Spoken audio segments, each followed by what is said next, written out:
कल एंड कहाँ किया था? अच्छा, ये ऑनलाइन वालों को ये जो एक तो लेक्चर छोटा सा लग रहा है, दूसरा ये लेक्चर 36B, तो वो 36A जो है ना, वो ऊपर IS 36 के MCQs की डिस्कशन के नाम से आ रहा है, वो वहां देखिएगा। IS 40 कल मैंने एंड किया था ये दो बातों पे कि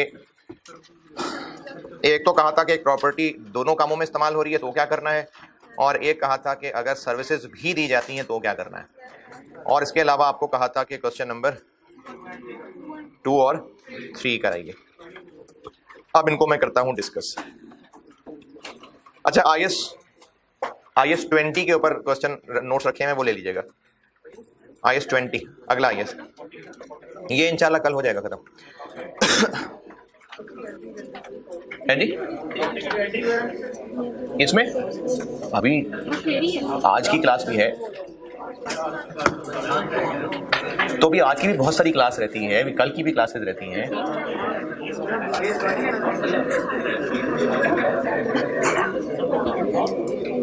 क्वेश्चन नंबर 2, ये दोनों सवाल कहे थे आपको करना है। Question number 2 point number A पूछा यह है कि बताएं इनमें से कौन कौन सी प्रॉपर्टीज हैं जिनको इन्वेस्टमेंट प्रॉपर्टी कहना है, किनको नहीं कहना है, और ब्रीफली डिस्कस विद रीजंस। अच्छा, अब इसमें क्वेश्चन नंबर 2, क्वेश्चन नंबर 3, ये तो मैंने खैर कुछ सपोर्ट मटेरियल था स्टैंडर्ड का, वहां से लिए हैं सवाल, लेकिन आपके एग्जाम में बिल्कुल इस तरह के अंग्रेजी वाले सवाल आ सकते हैं। अंग्रेजी वाले सवाल से मेरी मुराद ये है कि इसमें आपको कहीं पर कोई डेबिट क्रेडिट करने को नहीं पूछा, इनकम स्टेटमेंट बैलेंस शीट के एक्सट्रैक्ट नहीं पूछा, ब्रीफली डिस्कस, तो इसमें आपने अंग्रेजी ही लिखनी है। अच्छा, अंग्रेजी लिखनी है तो उसमें अंग्रेजी लिखने की कोई टेंशन नहीं है कि आपकी अंग्रेजी ठीक नहीं है, बस उतनी को टूटी फूटी अंग्रेजी हो कि पेपर मार्क करने वाले को आपको फोन किए बगैर समझ आ जाए कि क्या लिखा, उसको आपको फोन ना करना पड़े कि जरा समझा दो क्या लिखा हुआ है। राइटिंग भी बस उतनी हो कि पढ़ने वाले को पढ़ा जा रहा हो, और इतनी कोई अंग्रेजी की सेंस बनती हो कि वो पेपर मार्क करने वाले को समझ आ जाए। क्योंकि उसका आपका फोन नंबर उसके पास नहीं होगा तो उसके पास एक ही हल बचेगा कि आपको वो दोबारा बुलाएगा।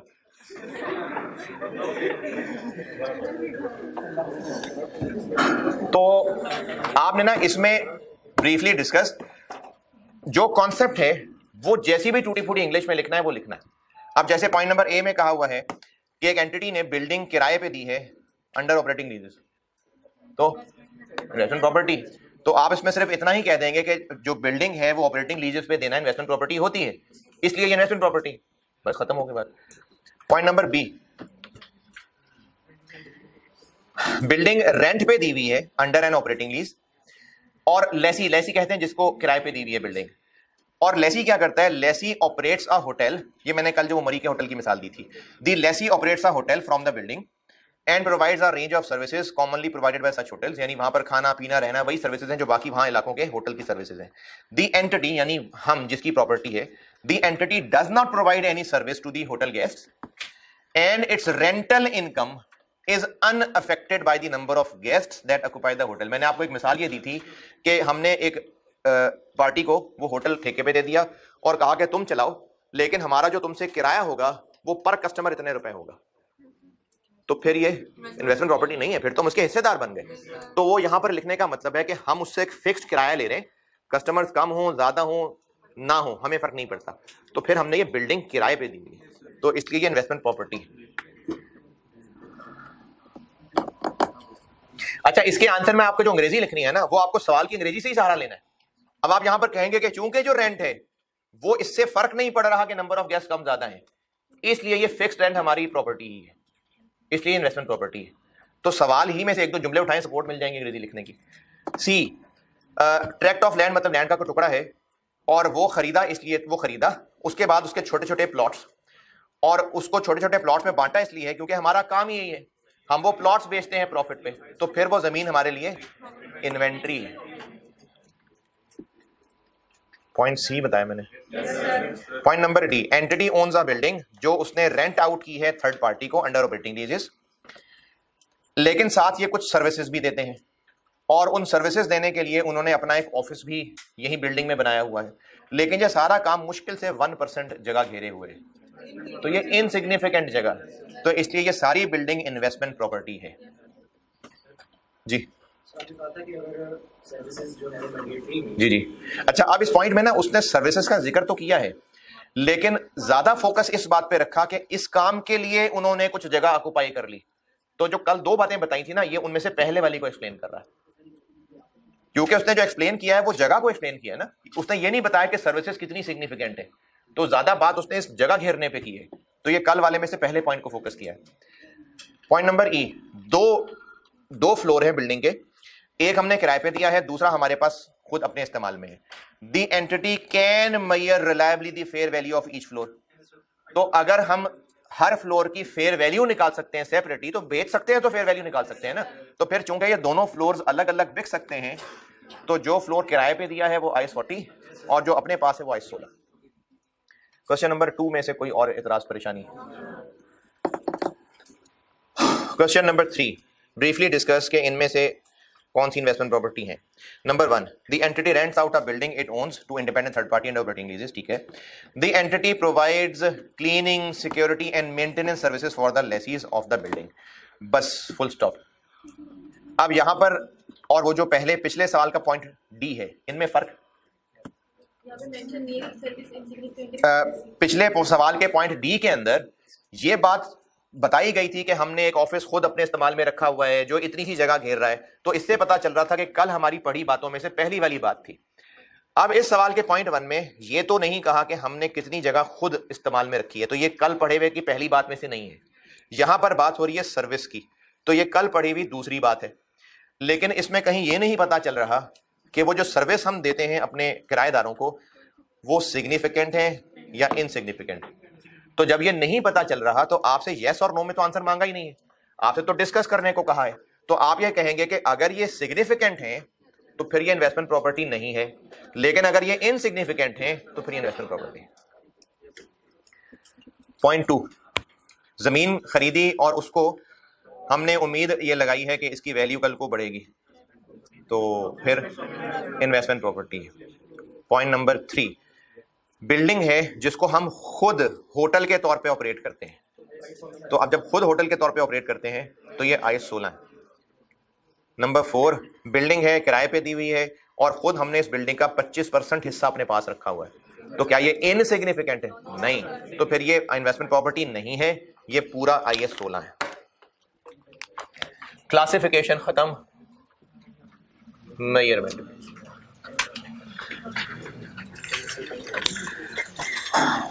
यानी इन्वेस्टमेंट प्रॉपर्टी की वैल्यू।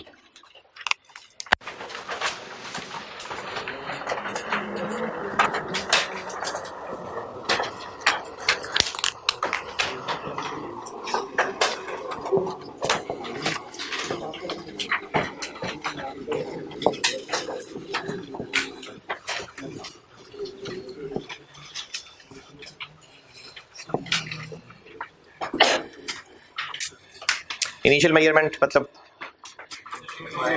जब पहली दफा हम प्रॉपर्टी रिकॉर्ड करेंगे, चाहे वो खरीदें या बनाएं, तो कितने पे रिकॉर्ड करेंगे। और सब्सिक्वेंट मेजरमेंट बाद में कब, जब कभी दिल किया, हर साल।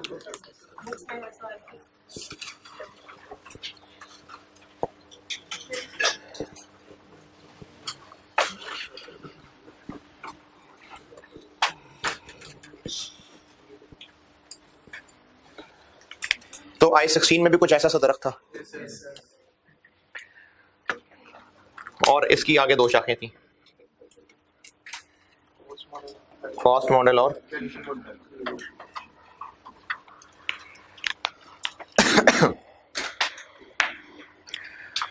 बिल्डिंग चाहे खुद ओन करके इस्तेमाल कर रहे हैं चाहे किराए पे दे रहे हैं, है तो बिल्डिंग ही ना।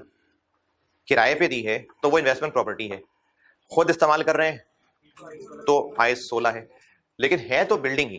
तो इसलिए थोड़ी बहुत चीजें इन दोनों IS की मिलती जुलती हैं, और वो ऐसे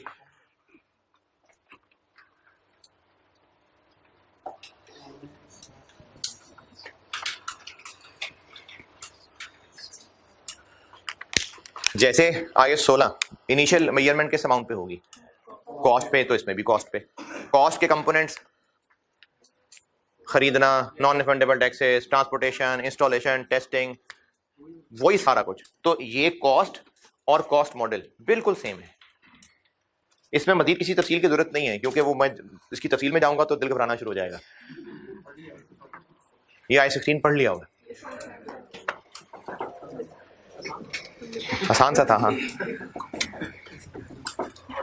तो ये वाला पोर्शन तो सही है जो I-16 में सीखा है।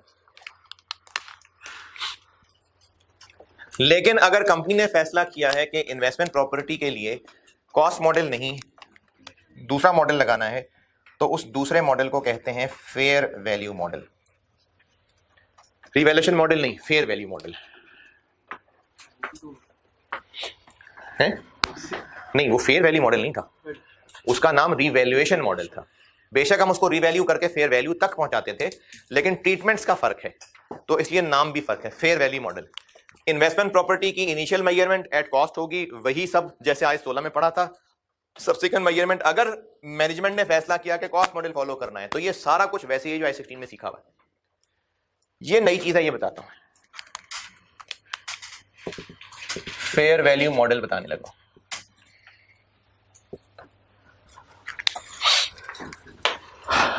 अच्छा, अगर ये आपको ये I-16 का इस तरह का दरख्त याद हो थोड़ा बहुत भी, तो मैंने इसकी हेडिंग के साथ कुछ इधर लाइन बढ़ा के कुछ और लिखी थी एक बात।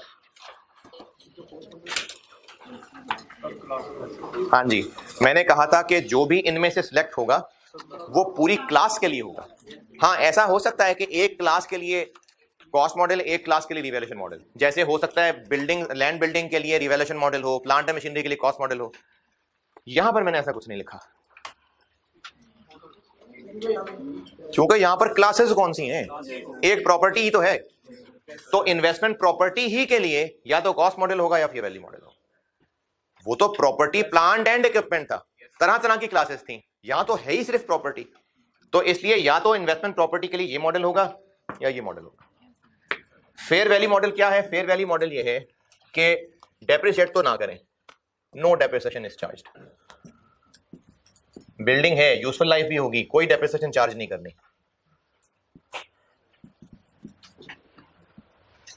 डेप्रिसिएशन तो कोई चार्ज नहीं करनी। फिर उसके बाद ये करना है कि हर साल के एंड पे, कभी कभार नहीं, हर साल के एंड पे, और वो भी साल के एंड पे, ड्यूरिंग द ईयर नहीं, साल के एंड पे, at end of every year property shall be measured, यानी इसकी वैल्यू अपडेट होगी एट फेयर वैल्यू। यानी इसको हर साल के एंड पे फेयर वैल्यू पे अपडेट करेंगे।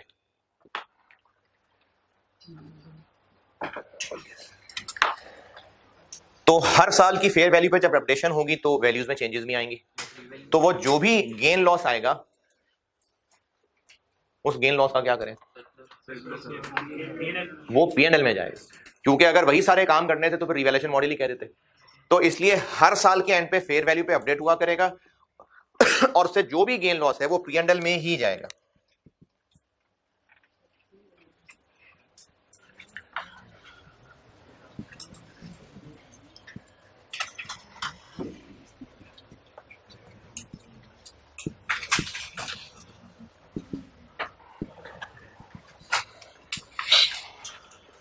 तो ये रिवैल्यूएशन मॉडल नहीं है, ये इन्वेस्टमेंट प्रॉपर्टी पढ़ रहे हैं हम, और फेयर वैल्यू मॉडल नाम है इसका। डेप्रिसिएशन कोई चार्ज नहीं होनी, हर साल के एंड पे इसको फेयर वैल्यू पे अपडेट किया जाएगा, और जो भी गेन लॉस होगा वो P&L में जाएगा।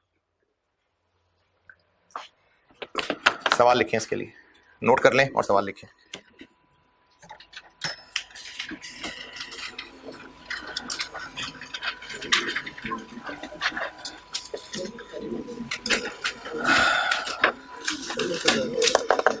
नोटेड? सवाल लिखें। On 1 January 2018, on 1st January 2018, a building was purchased.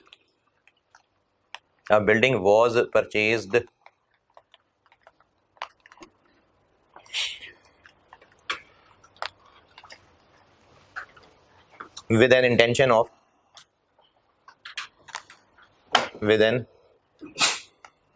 of earning rentals.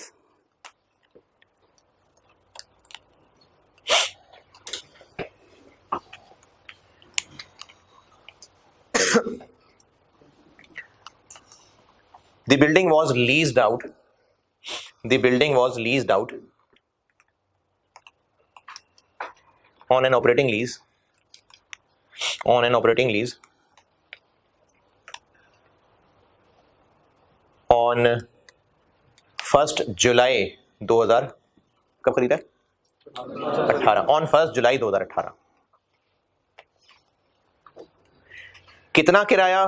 ये आगे ना, ये अगर मैं किराया बताऊंगा उसकी कैलकुलेशन बताऊंगा तो ये लीज शुरू हो जाएगा, इसलिए हम S40 में सिर्फ इस प्रॉपर्टी की अकाउंटिंग हो रही है।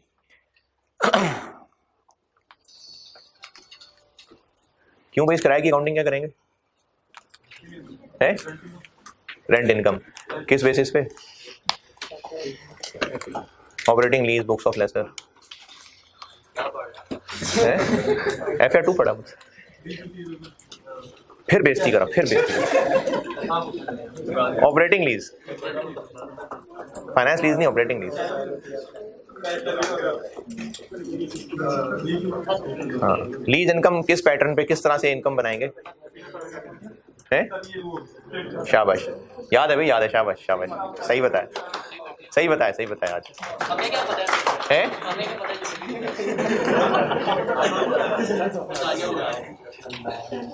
सवाल लिखें आगे। अच्छा, किराए पे दिया है इसको कब?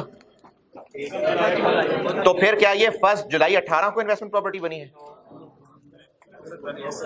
नहीं, या 1 जनवरी से ही है? तो किराए पे तो 1 जुलाई पे दिया। हमने इसको खरीदा ही किराए पे देने के लिए था, तो बेशक वो वेकेंट रही 6 महीने, लेकिन स्टिल इन्वेस्टमेंट प्रॉपर्टी है। अच्छा, कॉस्ट बता दी बिल्डिंग की? नहीं, cost of building, cost of building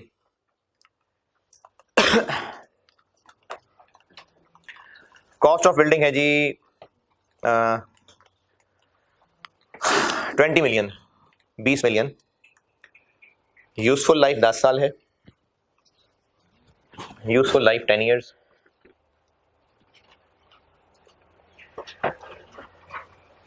fair value of building, बल्कि in fact fair values of building, fair values of building were determined as follows, were determined as follows। 31 दिसंबर 18 पे, 31 दिसंबर 18 23 million, 23 million. 31 दिसंबर 19, 31 दिसंबर 19 27 million, और 31 दिसंबर 20 25.5 million. Repeat कर रहा हूं, कॉस्ट मैंने बताई है 20, लाइफ 10 साल है, और फेयर वैल्यूज 31 दिसंबर 18 पे 23 है, 31 दिसंबर 19 पे 27 है, और 31 दिसंबर 20 पे 23.5 है। तो 25.5, सॉरी 25.5 है, और रिक्वायर्ड है सारी एंट्रीज 1 जनवरी 18। बिल्डिंग के वर्ड की बजाय ना हम इसको कहेंगे इन्वेस्टमेंट प्रॉपर्टी, क्योंकि बिल्डिंग कह दिया तो वो तो फिर इसमें लगेगा शायद ये पीपी है। तो investment property debit, cash credit 20।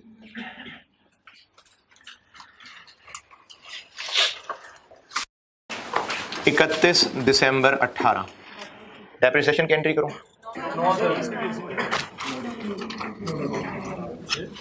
अब इसको 20 से कहां तक ले जाना है?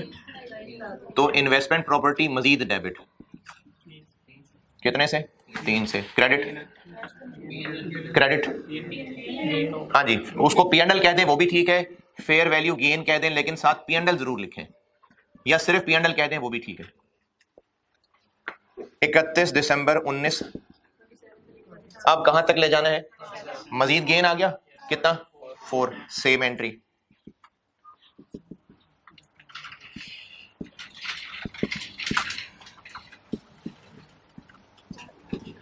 फिर 31 दिसंबर 20।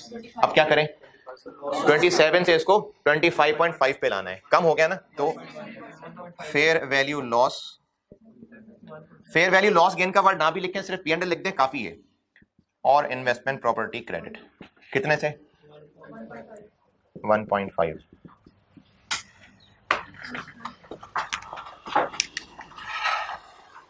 ये लो एंट्रीज आ गई, ऐसे होगी। अच्छा, आप लोगों से गुजारिश है कि एक सवाल कराएं आप, क्वेश्चन नंबर 4।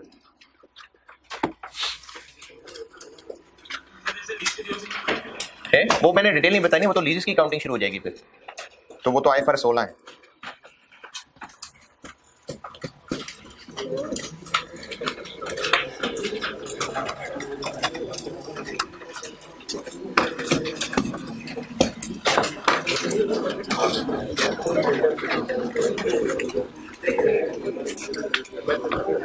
ठीक है जी, हला जी जी।